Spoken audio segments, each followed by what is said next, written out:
I'm live. Hey, YouTube. So I want to just do a quick video about something that it's pretty much the same thing I always end up talking about on this channel. This is just like a really important thing for me because I just read an article yesterday about how on the Pacific coast there are multiple species of fish who are dying because of the effects of climate change. And it was kind of inspirational in a way because what had happened was an elementary school had heard about this news and actually did some fundraising for the scientists who were doing some of the research to help figure this out. You know, they raised a few $100s and it was good. And that's all good, right? It's certainly great that we're all aware of that as a problem as it relates to the starfish, right? But I think, again, like, to me, it just is frustrating. I always come up against this wall where I say to myself, how many times are we going to have to hear about the problems of climate change, about the different ways that these problems manifest in our lives, and about the different ways that real species and our lives are affected by these impacts? How long are we going to hear these stories and then do nothing about them virtually? You know, we make these marginal changes in terms of buying renewable energy items and, you know, getting recycled products, post-consumer recycling, all that kind of stuff. You know, and we really do a good job. We do what we can there. But the point is that it's marginal. I think that, like, so while there's all this really negative information about the problems of climate change and all these different things, there's also some information out there that says that veganism, or a close to veganism, we'll say, at the least, close to veganism, is a good way to promote sustainability, to promote an ethical lifestyle, to do all these things that kind of counter against what's going on with climate change. And I'm always frustrated. I say to myself, how long are we going to have to listen to these stories about the problems that are going on in the world? How long are we going to have to hear about species dying? How long before we decide ourselves to make the choice to go vegan? You know, and for those of us who can't go vegan, or for those of us who want to take our time and walk our way into the lifestyle, you know, to make those changes happen today, you know, certainly, even for the people who can't go vegan, there are changes that any one person can make in their life to reduce the amount of meat, dairy that they consume, all that stuff. How long? It just is really frustrating because I think that, like, there's this tendency when we hear about the problems of the planet that it's like so abstract, it's like so above our heads that we don't realize that our own decisions every single day, what we choose to put on our plate, what we choose to buy at the store, they intersect in this really complicated but recognizable and measurable way to the problems of climate change. You know, I think a lot of vegans do a good job at talking about animal rights and animal suffering. Maybe they do too good of a job sometimes, because always what gets left out of the conversation is the environment and the ecosystem.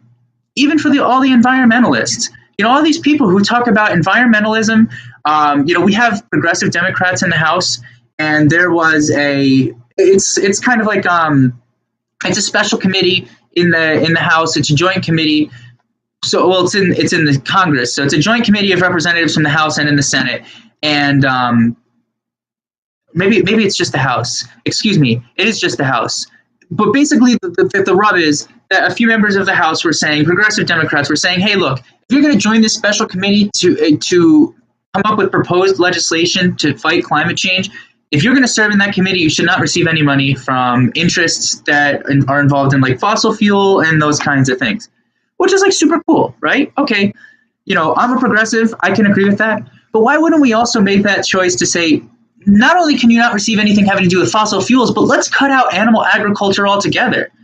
You know, it's just really sick that animal agriculture is this thing that causes so many different problems in our lives, with the environment, in our own personal lives. So many different problems, but it doesn't really get talked about. It's frustrating. I don't, maybe someone out there kind of has an idea of how we can navigate that as an issue. My thing is just to keep shaking my fist at the wind, you know, and hoping for change. I mean, obviously, at the Reason Vegan, you know, we are making practical, programmatic changes every single day. You know, we try to fight that battle. But it's just, like, really disheartening, you know, especially when I put it like this. when we talk about the problems of the environment when it comes to animal agriculture, I think a lot of the times we get hung up on one thing. So maybe someone's one thing is the greenhouse gas emissions. Maybe someone's one thing is the problem that happens when the bodily waste from the animals that are being farmed and slaughtered for our pleasure and consumption. Maybe when we dispose of the waste, it damages the water and it damages the soil.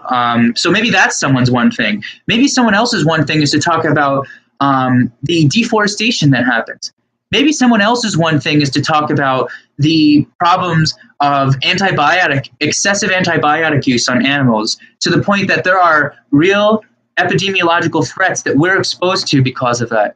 Maybe someone else's one thing, which is something that Mike wrote about, one of our writers on The Reason Vegan, he wrote about the deplorable conditions of slaughter that slaughterhouse workers experience in those facilities, right? Maybe someone else's one thing is, all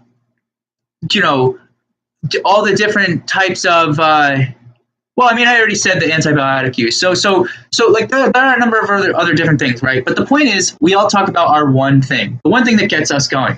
But for me, I think that it's like everything, So sure, it's one of the leading greenhouse gas emitters is animal agriculture. So in terms of the animals that are farmed, the factories, okay, so that's one thing. The deforestation, one of the leading causes of deforestation, in particular in Brazil, and leading causes in Africa, is because of animal agriculture. The antibiotic use, what happens to the water and the land surrounding these farms? What happens to the people, who work in these slaughterhouses in these deplorable conditions? All these different things. And even when these things get manufactured, when the meat gets when the meat gets produced and distributed, that leads to the same kinds of problems that we all complain about in terms of fossil fuels and those kinds of practices. Those things have to be not only just a grain that's grown, almost over a third of all the grain that's produced on the planet is used to feed animals. Not only does it have to be distributed to the animals, but the animals then have to be distributed to the grocery stores because we eat them for some reason. Still, in developed countries, widely, all that kind of stuff, right? So like, there's no escaping the problem that animal agriculture contributes to. There's no escaping it. But somehow, it somehow manages to be ignored, and it's really frustrating. I really try to, we at The Reason Vegan, try to bring a special tone to the discussion. We really try to be, we call ourselves reasoned for a reason. We try to bring an approach that's everything at once, philosophical, practical, political. But this is something I get heated about. Because this is our planet, right? I think that this is something that we realize, in some abstract way, everyone got all uncomfortable when the IPCC report came out last year and said, hey guys, we've got 12 years. Everyone got uncomfortable and was like, oh my gosh, what are we going to do? And we should say, oh my gosh, what are we going to do? But we shouldn't stop there. We should say, what can we do in our lives to make a change? So, okay, let's buy renewable energy products. Let's buy low emissions vehicles. Let's buy post-consumer recycled products. Let's do what we can. But let's also stop eating so much freaking meat. Let's stop eating meat altogether if we can help it. Let's stop eating so much freaking dairy. Let's stop drinking so much milk. Let's stop buying products that incorporate these items, these animal byproducts, into their ingredients. So that means the processed crackers, the processed breads, everything that has all these things in it. Let's try to cut it down. Let's get it out of our lives when it can be helped. It's just veganism to me. A little bit about my own story here. It was not hard for me to do when I was serious about it. When I first went vegan, I was not super serious, and I ended up, in my own naivete, just eating bread only. And I ended up passing out, and it wasn't such a great thing. But after I passed out, I realized, oh man, if I want this to work, I have to really work to make it work. And I did it. And here I am, 4 years later, something like that. But the point is, I was serious about making the change to continue on the path of living ethically, being vegan. And it's not just for the animals. Again, a lot of animal activists, a lot of vegan activists, they talk about animal suffering and animal lives and cruelty, and those things are all perfectly valid. But we lose sight of the bigger problems of our environment. This is something that I've written about, and I've said it on this channel before because it freaks me out. We're talking about intense biodiversity loss. We're talking about the 6th mass extinction on the planet, which, albeit, doesn't have anything, it's not necessarily because of animal agriculture. But these practices are definitely making the situation worse. It's measurable, the way that animal agriculture affects the planet. It's identifiable, it's recognizable. And there are also a myriad of studies that are coming out now to say, in fact, Mike just mentioned one to me about how, I'll post it in the description, about how simply cutting down these things helps the environment. So, why are we not incorporating that into the discussion? When I hear people talk about environmentalism and, oh my gosh, climate change, what are we going to do? And then they don't talk about animal agriculture, I just feel like it's a very empty conversation. I just wish we would change that. I really do. I'm not just making a big stink of it because I'm vegan and I want the world to go vegan or something. I mean, this is our planet. This is our world. If there's anything else, why would there be anything else more that we should be committed to than our own planet?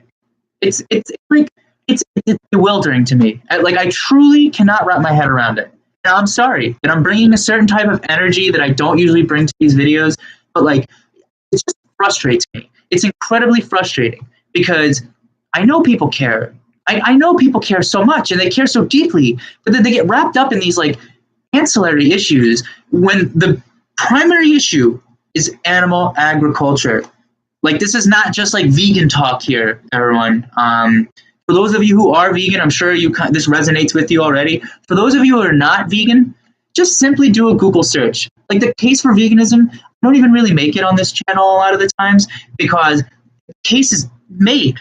It's made on its own. We don't really have to try that hard to justify a vegan life. I think that the harder problem is taking veganism from an individual choice that we engage in and then making it something broader that governments kind of incorporate, that becomes part of the public policy landscape, and that it becomes more accessible to people who it's not currently accessible to. It's really not rocket science, but alas, we get lost in these ancillary issues, and this is our world. There's no other way to put it. We all freak out at the IPCC report. I'm not even going to go into it because I already said it. You all know my views. I just wish we would do something and be a little bit more serious. It's just shameful. And then for all these people on YouTube, who get caught up in the drama of veganism, who instead of talking about the problems and talking about solutions and trying to be serious, they name drop people, they call out other channels, and they're focused on this polemics when it's just ridiculous. We need to stop this. We are dealing with a catastrophe, a looming catastrophe. Let us be serious about it, please. Let us be serious. You think I wouldn't want to call out channels on this YouTube page? I loathe a lot of the things that I see on YouTube from the vegan community. I have to follow it because I try to keep up to speed with what's going on in the world in terms of our culture. But I mean, it's just depressing sometimes, So I'm maybe I don't know. I have to do some internal thinking about it, but maybe I will start calling out videos because that seems to be the only thing that gets views. I don't have a lot of views on this channel, and that's okay. NPR isn't the most popular news broadcasting corporation, but they do a damn good job at giving good news, and I hope that that's what we're like. But at the same time, I mean, something's got to give. I can stick with the share this, share that, subscribe, all that stuff. But I maybe we're not bringing the hot topics, but the hot topic is actually that the world is slowly being destroyed by a practice that is And like it's anachronistic. We don't need to do this anymore. We don't need to engage in animal agriculture. We don't need to engage in animal exploitation. We don't need to subjugate animals to the kind of torture, depravity, exploitation, and violence that they're experienced to. We don't need to force people into the I wrote about the tricky subject about when you try to connect veganism with what's going on in the international trade talks. There was a lot of my post was about how China is one of the biggest producers of soy, or rather, one of the biggest importers from us of soy and pork, and how that's a sticking point in these trade talk negotiations. Similarly, Canada. Canada is a country that has policies that protect their dairy market. They artificially keep the prices high so their dairy farmers, can make a living. And that's good public policy. But we need to move beyond that. We need to move forward with this subject to make sure that people are still being provided for. We don't want anyone to not be provided for. We don't want anyone to lose their jobs, lose their livelihood, stuff like that. We want to phase in a more ethical and sustainable lifestyle. It's not that hard, but it gets neglected from all these discussions. I just don't know what else to say sometimes. I try to not be like this, but I read that post yesterday, and some people at my job were talking about it today. And in my head, I'm always more polite on the outside than I am on the inside. And in my head, I was just like, come on, people, what the hell are you talking about? Okay, sure, let's drilling for oil. Let's do less drilling for oil, sure. But let's also, stop breeding and raising and slaughtering animals for our taste. Let us stop that too. Let us stop this international scheme of distributing food and grain and meat and cheese and all these things that are ultimately bad for our bodies. They're bad for the planet. They're bad for just so much. How long are we going to do this for, people? Just tell me what you think, and of course, like and subscribe, follow us on our website. I'm going to post some links, all that good stuff, and share this. I really do want to make a pivot towards getting more views, but I don't want to jeopardize the integrity of this organization to do that. We really do try to bring a different tenor. We have recognition. Our viewership on our website is going up. And I think that there's a small pocket of people who are interested in this narrative, but share it, legitimize it, make sure that other people are taking the subject seriously, not just us. I mean, if there's another organization who does what we do, great, follow them too. But nobody does what we do because veganism, the whole world is just caught in this trap of polemics and drama, just fluff, for lack of a better way of putting it. So, yeah, I'm going to do more videos like this. They won't be so, angry, but I'm angry today. I'm very angry. And we should be angry. We should want to do something about this. And I'm not being I'm not saying go out and demonstrate, be disruptive. I'm talking about get rid of, or not get rid of, finish the food that's in your fridge. Make the meals that you can that's in your cupboards that uses meat, dairy, all that stuff. Just consume it, get rid of it, and when you need to go grocery shopping again, don't buy those products. How about that? How about we all just make small strides? Check out our support page. We have a good stream. Evan is an excellent writer. He, crafted a months-long stream of emails to be sent to you to kind of push you along the way and say, hey, you're doing a good thing for being vegan. And every one day that you're vegan is a number of different benefits to the planet, to our lives, and to animal lives. So let's try that. I guess I said it 2 minutes ago and I went on another tangent, so I'm going to say it again. Just like and subscribe, share our content, go on our website, check out our social media, and of course put stuff in the comments. I'm always interested in pushback or feedback or any type of additions that someone wants to make to my comments, and let's keep the conversation going, and let's turn this conversation into real things. Thanks.